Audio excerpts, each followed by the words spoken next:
Hi guys, so it's Vanessa, and I know I didn't get to post yesterday. I tried to, and the video was coming up and then it wasn't coming, so I just wanted to make sure I got on here to just redo the video again. But what I want to talk to you guys about today is an important thing in our lives, and it is the way that our relationships are. Sometimes we wonder, why is it that we have such an ugly relationship? Why is it that my kids are not connected to me? Why is it that my husband's not connected to me? And sometimes it's something very simple that we're not aware of, and that is the way that we talk. Because talking, that's the way you connect to somebody. That's the way that you're going to express yourself to somebody, by your words. And sometimes we don't measure what our words can do. And I wanted to give you guys an example of to have an image, and I don't have it here. I left it last night. I was cooking. I was cutting some apples for my daughter, and I had a knife. Obviously, you use a knife to cut, and never would you think of having a knife. And I'll just have this as an illustration: a knife, and you wouldn't go to your child and you wouldn't slash them, right? You would never do that, or your husband or your wife. At least not on purpose. And why not? Because they would have a cut, they would bleed, it would take a long time for healing, especially if it's a deep one. And it's just, you just don't do that. You care about them, right? Well, our words do the same thing. Our words are words that go and do everything you say. Whether it's you're stupid, there it goes. Oh my God, you're worthless, there it goes. You never do anything right, there it goes. You're a piece of trash. You're oh my God, again. Like, what do I expect from you? I don't expect nothing from you. And you think like, oh gosh, like, who would say those things? But there's other things that we say that hurt. If it's not to help them feel better about themselves, it's to put them down. It's to allow yourself to express how you feel, but you're putting them down as, you're talking to them. And this goes for your husband. Your husband has a committee in his head every single day. Think about a round table, men just sitting there and saying like, nope, you're not good enough. Nope, that's not good. Nope. Again, look how stupid you are. Oh my gosh, you always make the same mistake. You're not a good husband. You're not a good provider. You're not a good dad. You're not good. Every single day, this committee is in their head. Every single day.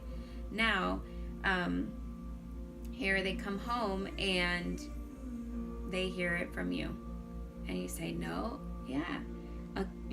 Of course, I didn't expect you to do that. Of course you weren't going to remember. You never do. You always do this.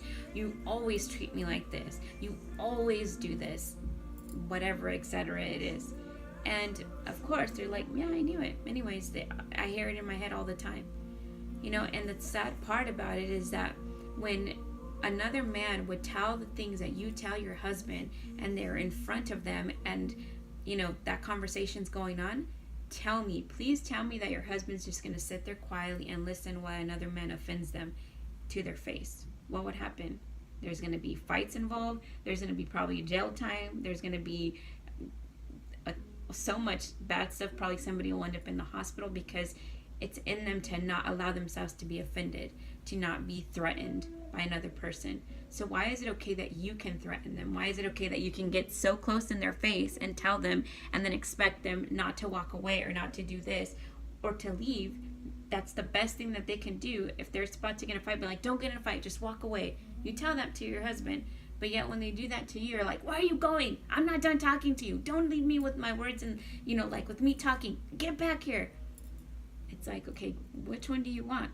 Do you want him to just cool off, to respect you? Or do you want him to just do something or say something that you're probably going to regret? Let him walk away. Really think about your actions. I want you to look at this. And as sad as this is, when you see this and you think about your child crying, and sometimes you're telling your kids words and they look at you with a face like they're so sad or they're scared, and you tell them, and don't look at me like that. I'm not even hitting you. If it was another time, I would have been, you don't know what I've been through. You wish that, I wish that you could see what I went through when I was little, and you're looking at me with those eyes. But this is what you're doing to them. You're suffocating them. You're hurting them with your words. And the sad part about it is that your words stick. and they stay. How many times have you used this word? You know, you're stupid, you're dumb, and it sticks.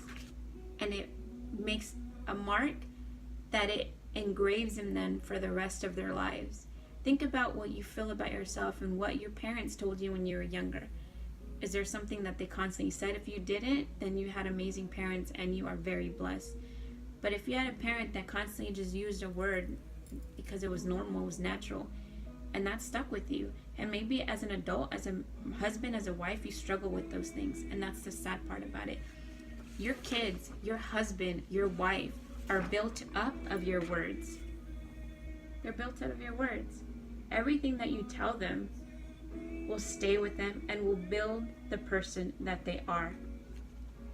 Think about it. God says your tongue gives life or death. You kill your child or you bring them to life. You build and you lift up your husband, or you suffocate till it's dead, till your marriage is dead, till your relationship is dead. You have two things that could happen with your mouth and your tongue: life or death. It's in Proverbs 18:21. You can read about it. Think about it. What is it that you want to do? You guys have a good day. Think about today as you go to sleep. Think about your day and what words did you use and how did you use it. And apologize if you have to. And mend things. Put the relationship back together and start over. Today, tomorrow is a new day. 5 seconds from now is a new day, a new moment. Take that opportunity, use it. Bye, guys.